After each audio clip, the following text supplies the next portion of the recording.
Welcome to Chillin' 101. We hope this video helps. Start by forcing simple fixes that resolve most signal losses. You should toggle airplane mode on for about 10 seconds, then turn it off to reset radios.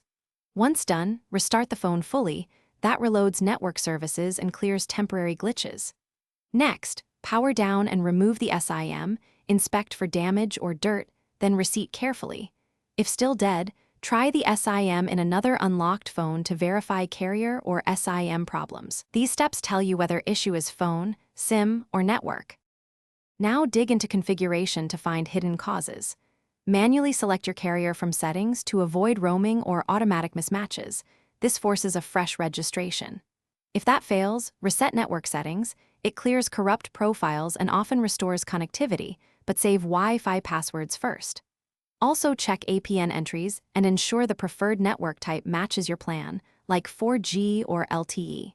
Finally, install any carrier or system updates, because outdated radio firmware can prevent signal acquisition. Finish by isolating hardware versus carrier faults. Insert a known good SIM. If that works, arrange a replacement SIM with your carrier. If no SIM works, inspect the phone for water or impact damage. Antenna or connector faults require a repair shop diagnosis. Make sure to contact your carrier to check provisioning, active account status, or local tower outages. They can run remote network registration and escalate if needed. If all else fails, a professional repair or handset replacement is usually the final solution. Thanks for watching. Consider subscribing if we helped you.